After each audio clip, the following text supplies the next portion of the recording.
This is the economic review of 2023. What did the economists get right? What did they get wrong? And they got a lot of stuff wrong. So let's chat about it. Anton Stentner podcast number 43, December 28th. I think we've officially hit the 1 year mark this week. I believe we have, sir. Yeah, so it says 43, but we're at week 52. I'll take it. And we're talking about an economic review of 2023. Where would you like to start, sir? I would like to start with everyone got their economic predictions wrong. I enjoyed doing the research on this. And, you kind of brought up the topic idea. And I was like, that's kind of boring. But then I started looking and I was like, wait a second. Everyone was wrong about 2023. Everyone thought things were going to happen massively different. So as we go through and just kind of like review what did happen in 2023 and talk about people's predictions, we have to understand, one, these are national numbers, and that your personal situation, it could be specifically better, it could be specifically worse. Your local economy could be better, could be worse. So what's happening to you as an individual is not necessarily reflected in these numbers. So we'd love to hear from you guys in the comments about, yes, I am seeing that, or no, this is how it's happening different in my area. And also, you need to realize that some of these numbers are straight from the government. So any numbers from the government, we got to take them with a grain of salt, because there is a self-serving mechanism in the way this data is reported. So first off, I just want to go into GDP. Do you know what GDP stands for? Gross domestic product. But why don't you define it? Because I'm sure a lot of people don't even know what that even means. So basically, GDP is just the measure of how we measure the economy for the United States. The health of the economy. Exactly. And by GDP going up or down, is the economy growing or not growing. So gross domestic product, GDP. Stronger than expected. Most forecasts were unbelievably pessimistic. GDP was basically projected by most economists to be literally completely flat or down. Third quarter GDP came out. Nobody believes this number, by the way. It was a barn burner, 5.2%. They want this number growing at like 2%, okay? 3%. The 5.2% for third quarter is it's unfathomable. What it does mean is it means that U.S. consumer was extremely strong, that there was more money available and out there that was being spent because of the printing. So with GDP staying positive and higher than most people believed, because most people believe we were going into a recession or a major recession because of the Fed's interest rate hikes. So according to the Wall Street Journal, last January, they surveyed 70 economists to ask them what was the odds of having a recession in 2023. 63% said we are going into a recession, and yet third quarter GDP was 5.2%, just blowing the doors off. So let's go through with everyone thought the Fed may not do it. This is an indication that the Fed may actually stick a soft landing like they've been talking about. I didn't believe a soft landing was possible, just like most of the economists. However, this is an actual possibility for 2024. A mild recession is still a possibility in 2024. And there are people, lots of economists, to be honest, predicting a mild recession. There are pessimistic economists who are saying now that 2024 is going to be a major recession because we just delayed it from 2023. Now, let's unravel this and think about it for a second. If I'm wrong and I'm saying the recession didn't happen in 2023 and I'm an economist, and I go, hey, it's just going to happen next year in 2024, a recession is always coming. It's always heading towards us. So if I just keep kicking the can down the field, I'm eventually right in my predictions. Eventually, the recession will show up. That's why you just, hey, it didn't happen last year. Let's just kick it into next year. It is interesting to think that the economy did so well. And I remember last December, the world seemed so dark. It did. And then, because we were coming off of the Russia-Ukraine, and we're thinking the highs of 21 and 22 were kind of over. Crypto and stocks tanked. Oh, they were just garbage. So there was some sentiment thinking, okay, this is leading into some really dark times in 2023, which from a real estate perspective, it was a little bit dark because mortgage rates went way up. Home prices didn't really go down. They kind of went up as well. Well, in the latter part of 22, home prices did go down for a brief moment in the Seattle metro. So in some metros, we did see depreciation in that latter part. So all of a sudden, real estate's going down a little bit. Stock market's crashing. Crypto's crashing. So you can see why a lot of these economists said, oh, you know what? The sky is falling. And then 2023, it just gangbusters, just complete annihilation of all the predictions and the stats. And I have my own very simple-minded thoughts on why that is. Oh, okay. Well, I wonder if part of it has to do with being America. And that has different aspects to it. Number one, we're the money printer for the world. I said this last time. Yeah. I still think it right now. And as long as we're the money printer, we can print the most money for ourselves. Whoever is closest to the actual money is going to benefit. And that's America. And we printed more money in a 2-year period than we had in, well, I don't know, like 20 years easily, right? So that's number one. But two, so they talk about deglobalization. So deglobalization, they thought would be bad for the world, and it might be, but I wonder if it benefited America. How many stories did we hear about manufacturing and factories opening up here stateside too? Well, Americans don't just sit and kind of boo-hoo themselves. They're like, I would still want to make money. So instead of maybe traveling all over the world, making these connections, obviously bigger companies like Apple did make adjustments. They just brought the economic benefits back home. So that's the second thing. The third one is the rest of the world, and specifically China, didn't do well. So I wonder if, again, think about it. If China has this really bad press about how bad their real estate was doing, how bad their economy was, are you more or less likely to invest in China?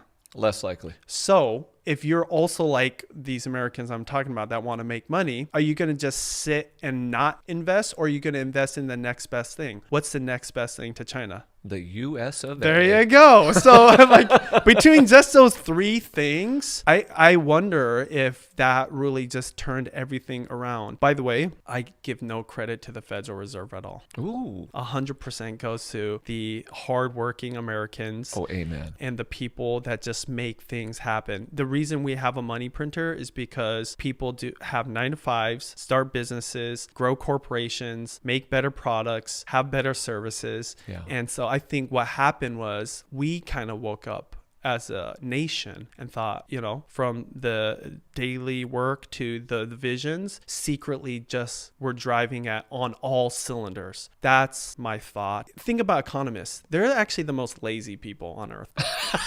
Because all they do is read articles, type on a computer, right? That's not what drives an economy, is what they say. Look at this. They predict 60%. 63. They failed at their job. So anyways, that's I know that's kind of grand and out of left field. That's just my thought. No, I love it, because I think what the average person doesn't realize is being the reserve currency for the world. When we decided to massively raise interest rates and take an extremely hard stance on inflation, the hardest stance in 40 years. What that did was it started beating up the global economy because rates were so high, and it caused money to flood to safety, aka the US of A. So what we did was we took our debt and our problems and we literally offshored it to the rest of the world, and then said, hey, by the way, we're still really safe. And then their money came right back to feed us. And one of the big ones that sticks out for that reshoring or the bringing home of manufacturing is like that giant TMSC plant that they built in Phoenix, Arizona. Yeah. So that's the Taiwanese semiconductor. I've missed whatever the M was, but that is one of the largest chip manufacturers in the world who makes them for NVIDIA and all of those major chips. So to get a plant like that in Arizona. So when I was in Phoenix 2 times ago and I was driving around looking at some real estate, I specifically drove out there to look, because that plant's enormous. How many jobs does that bring to the area? What does that do to the local economy? That's why we're talking about this. There's some changes or some nuances when we're talking about stuff here locally, but I think you're nailing it. We printed 13.5 trillion when you include all stimulus and bills and, credits and things like that. But then we offshored that debt to other people and then said, hey, by the way, the U.S. is safe. Give us your cash. I mean, just crazy. Next, let's just hammer on inflation. Yeah, inflation sucked. Here's what's interesting about inflation. Inflation decelerated throughout the year, but it proved to be stickier than what the average consumer and what we wanted. So humans, we have like short time horizons, and spans. We don't like trying to remember all chunks of history. So if you go back to the late 70s and early 80s, one of the things that you would know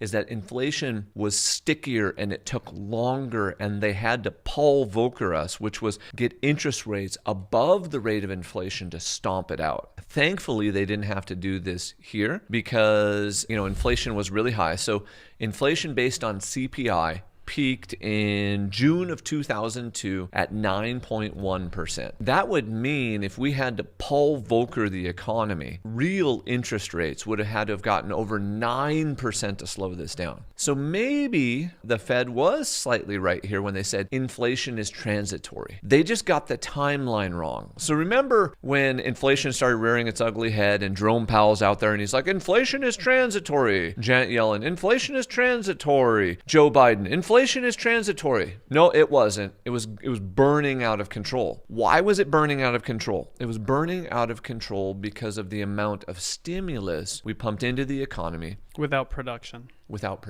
You cannot increase money supply and not expect the costs of goods and services to go up. 13.5 trillion is the total amount going in. Listeners, please realize it still has not all gone in. It's happening right now with, for example, the Inflation Reduction Act. Inside of the Inflation Reduction Act is still stimulus. We're kind of crazy, a little two-faced right now. Like, we say, oh, I don't like drinking, but then we're drinking way too much on the weekend. That's really what our economy is doing because the Federal Reserve is participating in quantitative tightening, okay? Not easing, quantitative tightening. We have high interest rates, while at the same time, we're stimulating the economy on the other side. So we are in a little bit of unknown, but this may be why the Fed can stick that soft landing because they're giving a little air to the wings as they're just shoving their boot onto the economy. Quantitative tightening, that's basically shrinking the money supply, right? Sort of. Okay, that's a really good question. Let's explain it. Quantitative easing is when the Federal Reserve buys mortgage-backed securities and bonds, brings them onto their balance sheet in order to lower the yield, which lowers interest rates. And they do that by printing more money, right? They do it by printing money, but they don't actually print money. I know. What they do is they go to a computer. Yeah, they go to Bank of America, and Bank of America says they need money, and then they give them the money, which creates more money. Yes. Okay. Quantitative tightening is the opposite. Is the complete opposite of that. What they are doing is they are selling off their balance sheet. So I believe that they've sold off, because I was going to talk about it somewhere else in here. They sold off 1.2 trillion in long-term securities since June of 2022. That's a trillion. 1.2 trillion. So as the Fed pushes stuff off their balance sheet, they were one of the biggest buyers. What that does is that causes treasury yields to rise, which tightens monetary policy. So it's a twofold thing they're doing, is by having short-term interest rates, the Fed fund rate be high, and by having quantitative tightening, both of those things are contributing to higher yields. The Fed's target for inflation is 2%. Inflation from November of 2022 to November of 2023 was 3.1%. So there's a couple of things to note. Is one, inflation is trending in the right direction. It's going down. Can we declare victory? Absolutely not, but it's going in the right direction. And with shelter being one of the largest factors, it looks like we should trend towards the low twos. Also, let's remember, the Fed does not have to get all the way to 2 before they cut. So they've talked about how it'll be prudent to cut before they get to 2 because monetary policy has lagging effects that show up 6 to 12 months later. But as consumers, as people listening, right now, what we actually want is we want prices to go back to where they were pre-pandemic. So that is called deflation. And the thing to understand is deflation almost never happens. It's so rare that it happens into an economy that the economy has to be in such rough shape that during the Great Recession, we did see some deflation, prices going down. What you're actually seeing right now is disinflation, the rate of price change going down. So when we talk about inflation going down, the average consumer says, wait a second, gas still costs more even though it got a little better. Eggs are still more expensive. Electricity is still more expensive. Please understand that inflation going down does not mean prices going down. So I want to give everyone the exact term. Inflation is a sustained increase in the price level of goods and services. So they're measuring that price level. So if they say from November to November it was 3.1, it means the prices of goods and services went up 3.1%. So they're still going up. It's just the rate at which it's going up is slowing down. Disinflation is a decrease in the rate of inflation. So currently we're seeing disinflation. What we want as consumers, as buyers, is we want deflation. And deflation is a sustained decrease in the price level of goods and services. Unfortunately, we have not seen that since the Great Recession. And then you got to go back through a whole bunch of other recessions into sometime pre-1970s to see deflation again. So the odds of us seeing deflation right now are very low. Now, lastly, this inflation going away is large part is the supply chain healing itself. So when that supply chain broke and the world shut down, cargo became so expensive to transport. My dad was a longshoreman. And so I actually have always kind of paid attention to cargo because it was something we could talk about. What a nerdy thing to chat about. I was going to call you a nerd. That's the most nerdy thing I ever heard. Okay, so I know that the average price of a container is, somewhere between $2,500 to $5,000 per container to ship it. That's normal. How high do you think it got during the pandemic? Did it double? 10x. 10x? Containers were costing $26,000 to $35,000 a container to ship because so much got backlogged. So if just the simple cost of getting the cell phone, the AirPods, the pens here from other countries, the shipping had 10x, no wonder prices shot out of control. And then the labor force stopped producing widgets. So widgets became more expensive, but the labor force is there. Also in the United States, one thing that we forget is that immigration, we really cramped down on that one. During the pandemic? During the pandemic and post-pandemic. So only in 2023 did we start to crank up our immigration machine again. We need immigration to provide us with everyone from cheap labor to rocket scientists. And we need that to keep our economy growing and to keep prices stable. The last part of this that they got wrong was they thought wages would rise faster. Real wage growth was actually very decent in 2023, and real wages rose faster, but they didn't rise as fast as they thought they were going to rise. However, understand that the lower end of wages got the best boost they've seen in like 30 years. Unfortunately, that's inflationary. So my son, he got his first job. He works at Burger King. And he goes, Dad, did you know someone ordered 165 nuggets? Can you believe how much they would spend on simple chicken nuggets at Burger King? And I said, well, let's think about this. How much are you getting paid? And he's getting paid minimum wage. But minimum wage here in Washington State is huge. It's like $16.58 an hour. That may or may not be the exact number. But I go, Isaiah, if minimum wage is $16.58 an hour, no wonder this person spent, almost $100 on chicken nuggets. You can't pay someone almost $17 an hour to make cheeseburgers and chicken nuggets and not expect your dining experience to be super expensive. See, everyone in Washington State right now is like, man, 2 people to eat at a decent dinner with drinks, $100 no matter what. Fancy dinner, $250. Why? Minimum wage, inflation, supply chains. So don't think that wages don't affect inflation because they do. This whole thing about inflation going down rapidly though, that's a problem with cell phones, with the internet, with dopamine, with video games, with social media. We've gotten so used to this instant idea. I can hit the button on Prime, the one click, boom, it shows up in less than 24 hours. Inflation was not going to move that fast because of the global economy and the US economy. They're giant juggernauts, they're giant machines. Of course it was going to take time, and historically it's taken a long time. So whereas you bashed a little bit on the Federal Reserve, I'm going to give them a little credit here and say the Federal Reserve has done a better than average job, not the best, because they totally screwed it up in the beginning, and then they allowed too much money printing, and they allowed rates to be too low. But I think they've done a pretty good job of getting inflation under control in a somewhat timely fashion. So they did their job. I'm not perfect, but they did their job. I have this weird, completely off topic that kind of relates to what we're talking about, okay? And this maybe paints a picture why I don't think that highly of what the Fed is doing and why I think the American worker is doing a lot more. Real estate agents, were they hurting in 2023? Yes. Right? And in 22. And why were they hurting in 2023 specifically? In 22 and 23 because of high interest rates. Got it. Real estate's in a transaction recession. So throughout the U.S., most transactions are down 30 to 50%. And what did you tell me most real estate agents should do during this season? What'd you tell me? It was really blunt what you said to me. Oh, get to work. Get to work, right? And potentially even in another job. Either become the professional and get to work. Work harder. Or get a full-time job. How many of those people that got out of real estate actually did get a job and work? Oh, well, I think the industry shrank by probably 20%. Got it. And so do you believe those people went to work in other jobs and professions and careers? Okay? Yes. So this is my point. America just got back to work.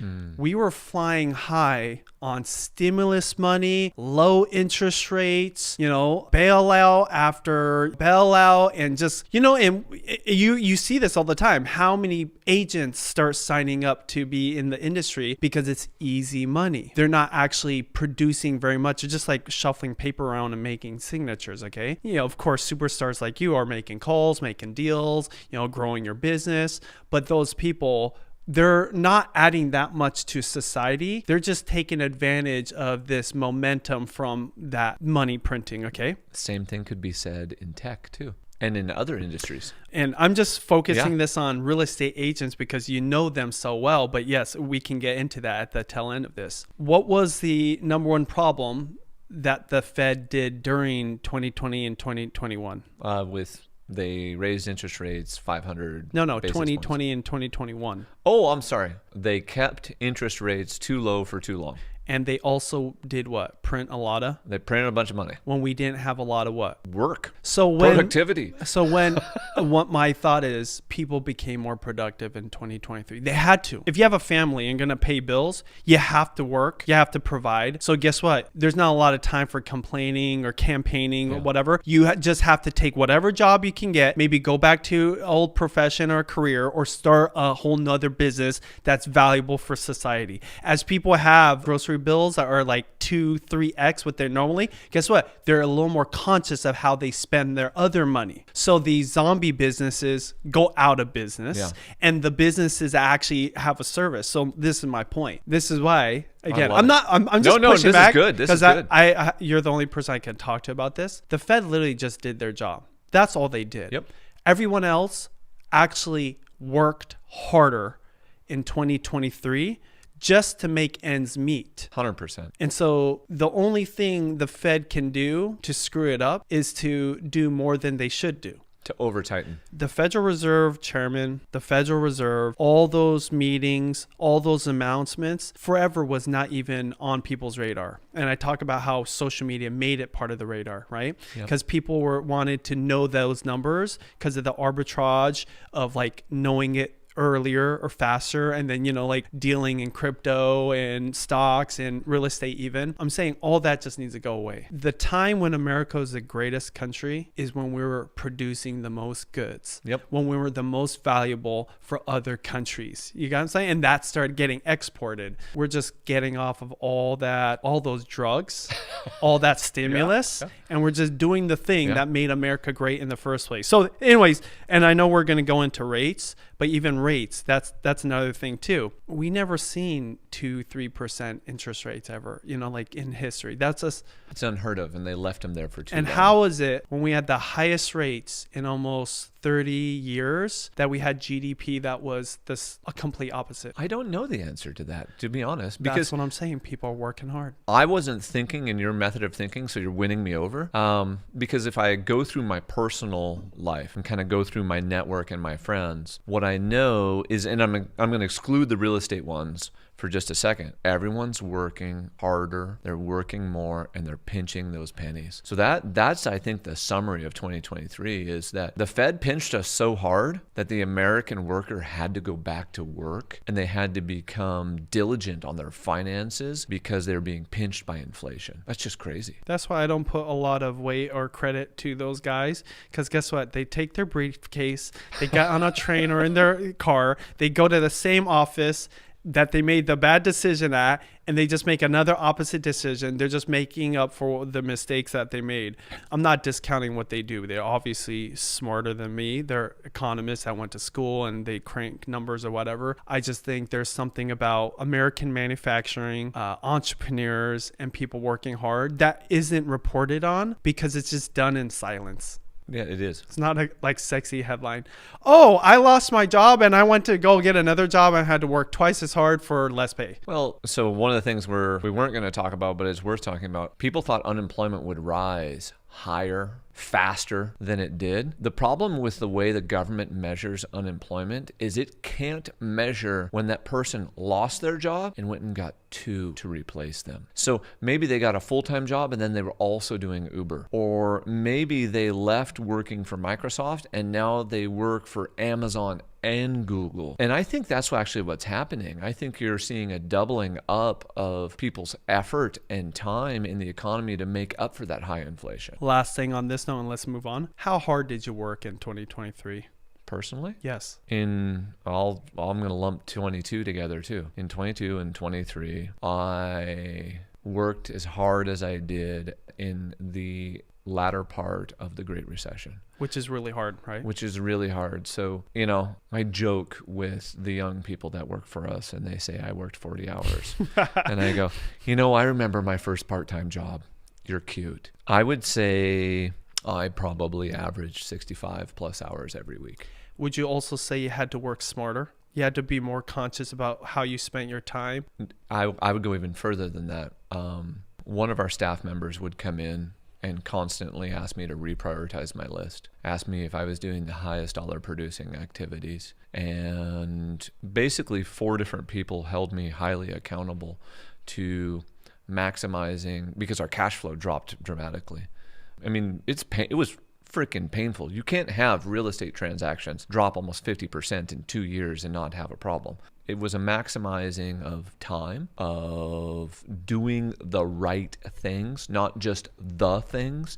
So the right things that produce the results. Also a maximizing of resources. Certain people in our organizations had to do 2 jobs. They had to go do a couple things. It was also looking towards the right niches. We piled more into new construction, into more long-term stuff, like even creating content, because we knew that would help pay off long-term because of the short-term problems that we were having, and we had to go reach new people in different ways. So you worked harder, you worked smarter, you were more discerning with your time. Yes. And just to get through these hard times. But you and I both know what happens on the flip side as the environment gets a little bit easier and there's more opportunity again. All the work from 2023, it will result in what in the future? As history continues to repeat itself, it's not always the same, but it definitely rhymes. If I go back and look at what happened to us in 2008, 9, 10, 11, and 12, you were just working like nobody's business, just over and over. And at that time, I was working at some weeks, 100 hours a week. What happened then is all of a sudden those seeds, the rewards, the crops started materializing 2013, 2014, and then they just hit like nobody's business 15, 16, and 17. So if I had to say where are we at, what's happening, is the struggles of 22 and 23 will show up for us as results in 25, 26, and 27. It's like stair steps, right? Is you hit a plateau on your stair step, and sometimes it even goes down, and quite often it goes down a little bit, but then you just boom and you pop up a whole nother step. So the hard work, the extra effort will show up for us 2 to 3 years from now, and we'll level up to a whole new level. And what I can say is our team, I'm blessed to work with some of the most talented people in the industry. And they dug in and worked extra hard during this process too. And so it's not just me, it's all of our businesses, our subcontractors, our team will also reap those rewards showing up. I was just harassing someone on our team, and I said, "Are your taxes done yet?" And she goes, "No." I said, "Your taxes were already due." She goes, "I know, but I'm getting money back, so it's not as big of a deal." I said, "What you're doing, though, is you're preventing yourself from buying deals in 2024. We need those done now." That's what I'm talking about, is these people are in alignment, and they're all rowing, but they're working harder than they've ever worked, too. Is that a good thing, though? It's not sustainable long term. Oh, yeah, it's not sustainable, but would you say you'll all be better people because of it? Oh, yeah, because iron sharpens iron. So my very, very last point, times that by 100 million people. Oh, amen. Okay, I'm sold. Like, you've won this argument. I know that topic is generally right, like why economists were so wrong. But this is my point, because economists, they don't have these kind of discussions with real people that work really hard. They're having discussion with other economists. No, they're looking at numbers. Yeah, they're looking at numbers, right? Like it's hard to put a value on a human. I mean, that's kind of their job. But if you're not in the trenches, you don't see this stuff. Yeah. And I saw it this year more than everybody. People are asking more questions. They're digging for answers. They're looking for the like, how do I get better? How do I just get by, And if you're not that, guess what? You get hired or you go get another job. And so, like you said, people are just getting way better. And that's actually good for all these numbers too. 100%. That's my explanation for why GDP was better this year. I feel like that number's fake. By the way, what was the minimum wage? 16. Oh my gosh. 28. 16.28. I remember it being like in the 5s to 7s when I was a kid. Oh, we're the highest in the nation. I didn't know that. Well, there you go. That's the explanation why McDonald's costs $100 for a Yeah. big family. Where are we at? Interest rates? Yep. Everyone was predicting that rising interest rates was going to cause a recession, both in the U.S. economy and housing, and it didn't cause it in either one. So why did interest rates increase so much in 2022 and 2023? The Federal Reserve, to fight inflation, what they did was they kept rates too low for too long. Inflation reared its ugly head because of supply chains and COVID, blah, blah, blah. But then from March of 2022 till July of 2023, the Fed's funds rate went up by over 5%. So it went from 0 to over 5%. And the Fed fund rate is the shortest rate. That is the overnight rate. That's if Bank of America borrows from the Fed overnight, aka 24 hours, that number right now is between 5.25 to 5.5. This was the largest increase in 40 years in the Fed fund rate. The Fed also engaged in quantitative tightening, as we spoke about earlier, and they sold off $1.2 trillion in long-term securities since June of 2022. So economists, all the news media, they're sitting there looking at this going, oh my goodness, our economy's going to crash and real estate's going to crash, because that's what it feels like. And doom porn, fear porn, and doomers, it sells. And what happens is that they play and prey on our emotions because we listen to something, we go, oh no. And then the algorithm, because we just liked or commented or had a higher than average watch session, will then feed us that same comment again. So we get stuck in these loops where we're getting fed the same thing over and over again. We're in an echo chamber of doom and gloom. So just to be honest, I was kind of on their side, and I thought prices were going to go down too because they were trending down at the latter part of 2022. I thought we would see somewhere between 2% depreciation nationally to maybe flat. I didn't expect real estate prices to rise, and I expected the stock market to contract. And mortgages hit 8%. So we went from 3 to a high of 8%. Oh my goodness. What the consumer did is they responded in both the stock market and real estate to the rapid change. So when they saw a rapid increase in rates, they pulled back. When rates stabilized at around 7, they said, this isn't that bad. What? It's so much higher than where we were before. Also, what happened was HELOCs, auto debt, business lines of credit, businesses' borrowing ability. So as the Fed brought these interest rates up, what it did was it took everyone's ability, both the consumer and businesses, and made them harder for them and more expensive for them to borrow capital. So in turn, you would think they would borrow less capital. Well, the consumer surprised us this year. That's one of the things that massively contributed to GDP. The consumer spent more. Now, credit card debt did go up, but the consumer still has above average savings. So everyone was saying, hey, it's going to crash. It doesn't. So obviously we didn't go into the recession. The stock market didn't crash. So I want to go through some real numbers. The Dow Jones Industrial Average is up 13.86% year to date. I think we hit a new high too recently. We probably did. I didn't do the research on that. Yeah, we did. The S&P 500 is up 25.23% year to date. The NASDAQ. Okay, remember, NASDAQ is mostly tech. Tech acted like the world was falling apart in 2022, and so tech stocks massively dropped.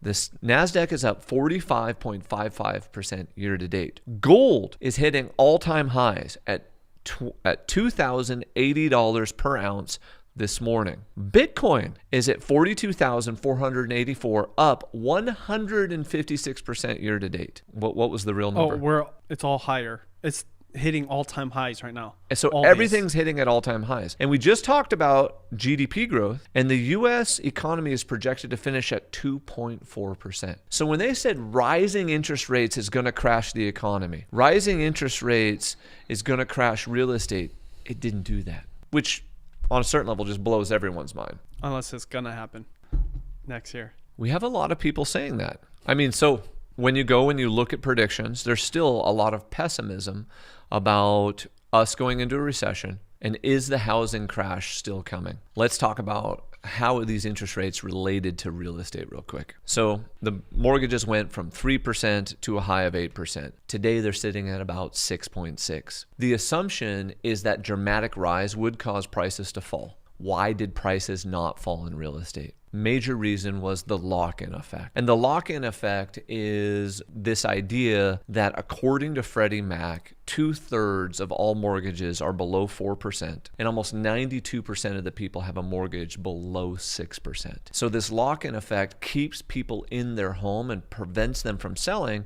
because it's so cost prohibitive for them to jump up. So we didn't have any forced sellers. And the economy grew, so we didn't have massive layoffs. We also have a lack of supply. This lack of supply still stems from the Great Recession, when builders built less homes during that time, significantly less. And then during that same time period, regulations went up. The cost of construction went up. So housing is just trending in an upward direction due to lack of supply, the lock-in effect, and then governments being involved in the housing process. So I looked this morning, and I want to get this number real specific. According to the Redfin Data Center, the median price ending 12/24/2023 in the U.S. is $364,000, and it's up 4.48% year over year on the same time period. So the whole U.S. housing market looks like it's ending the year up, not down, and definitely not crashing.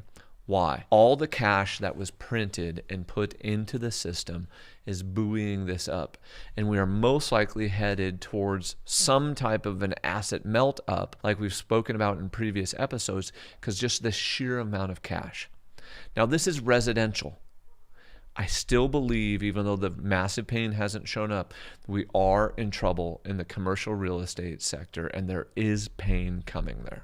So if supply is way down, both the lock-in effect, right? Locking people in their homes and they're not selling it, and there's just lack of people building homes, and we know that permits are going down, and you know from experience, it's just harder to develop. Yep. Right? It just all around, all over the country, but especially here in Washington. Wouldn't that mean supply will continue to be lower next year potentially? Nailed it. So if supply is lower and interest rates don't necessarily significantly come down, they are supposed to come down, we could still see the same circumstance and potentially home prices either staying stagnant or going up. I will bet money, and we can put it in that Okay. book over there, that home prices nationally appreciate slightly, 2%, 3%, maybe 4%. Here in the Seattle metro, that we probably do 6 or greater because of that lack of supply and nothing coming to fill the supply gap. There's not even enough foreclosures coming. The Airbnb bust isn't coming. So there's no supply, and we can't build them fast enough, quick enough, cheap enough. In the Seattle metro, we will be in a supply problem for the next decade, and there's lots of major metros that will also be in the same way. We will be there unless we see significant government intervention into the regulation, timeline, building and development process. There's no way to, because you can't build significantly less homes for 4 years and still make babies and still have immigrants come in and the U.S. population grow, but not grow the stock of housing. Supply and demand. Wouldn't it be a good time to get into the construction business? As we've talked about with our investors many, many times, this is not personalized financial advice. And I think it's the best time in decades to flip homes and build homes right now. Now, don't be stupid. Don't get over leveraged. But don't buy a DeWalt tool set right now, like the $5,000 version, and start. Yeah. Yeah, you don't need a Ford F-350, F-450 dually to go build a home. But on that note, isn't it a great time to get into it because there's such a high demand, Yes. lack of supply, and even some of those things we just talked about, like the dualies, are coming down in price. Like trucks, I heard, are just sitting on lots. They totally are. Yeah. If you go look at the Manheim Used Car Index, Yeah. you can see car prices are going down. We predicted this a year and a half ago, talking about car prices. And if you go look at new car inventories, you can see new car inventory is rising, with Ram and Jeep being some of the highest, they call it available days of inventory, the highest available days of inventory. So yeah, you could probably get one of the best deals on a Jeep or a Ram truck right now. Yeah, but interest rates are really high. But interest rates are really high. Yeah. So what they're doing is they're providing incentives to compensate for that. You just have to be careful on what you would pay for the incentive. In other words, are they going to make you pay full MSRP to get the incentive? You want to discount an MSRP plus get the pricing incentive. I love cars. I follow that market too. All right, are we going to talk about Seattle Metro now? Yeah, I wanted to boil end this it? down right here and basically just talk about what we thought was going to happen in the Seattle Metro and then what actually happened. So in the Seattle Metro, we thought supply would actually rise more than it did. So we thought we would end up like 2.5 to 3 months worth of supply. We should be heading towards a neutral market. No, we're below 2 months of supply, still really tight. No one in my local group, there was a couple outliers, but most of us didn't believe rates would hit 8. Most of us thought we would top out in the 7s. And when rates hit 8 in that October, early November timeframe, our real estate market stalled again. So we know the market here locally breaks down at 8%. And we know that when it comes down into the mid 6s, where we're at right now, that the market speeds up again. We had multiple listings that were sitting on the market. And the sellers said, myself included, because I'm one of the sellers, should we drop the price? I said, no. We don't need to drop the price unless you're in a rush to sell. All we have to do is wait because I believe rates will come down. They said, okay. Rates then came down. And one of those properties had been sitting on the market for 68 days, which is a long time on market here locally.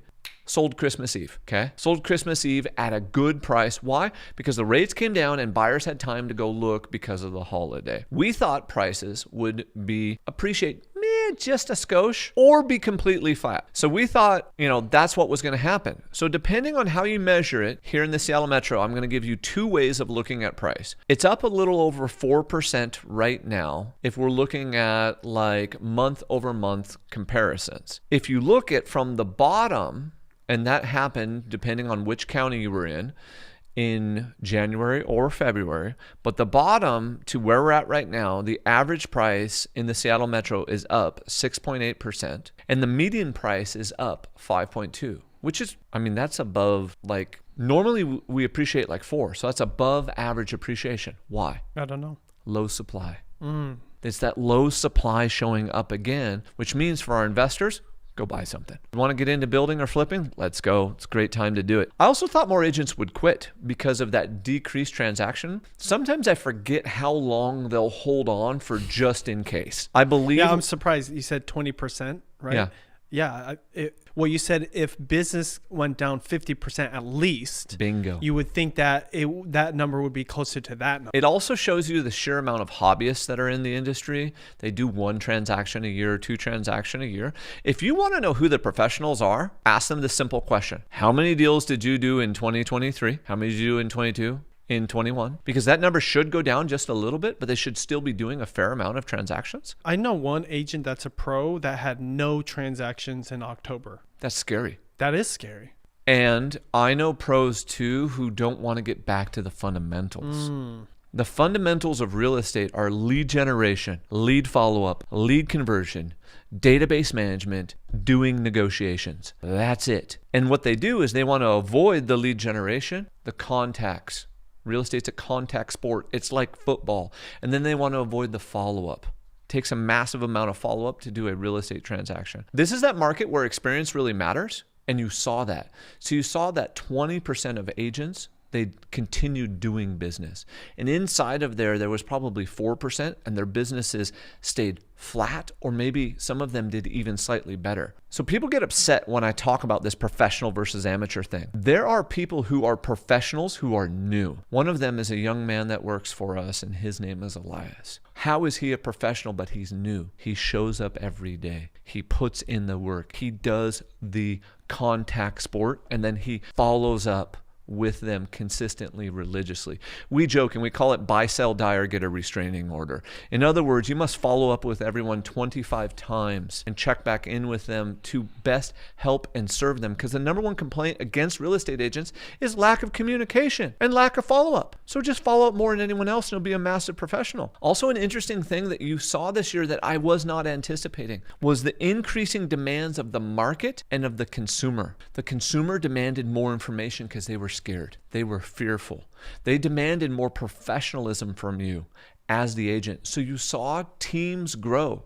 Once again, not a thing I thought about at the beginning of the year, probably because I was personally a little bit shell-shocked. I should have thought about this. That team environment grew during the last recession. So more people who maybe they were doing a fair amount of business before and they did 12 transactions last year, and now this year they're doing 2. Well, in order to stay in the business, they're banding together and they're joining larger real estate teams. And then lastly, and you helped me a lot with this, I believe that being known has become more important in 2023 and will become more important in the future than knowing what you do.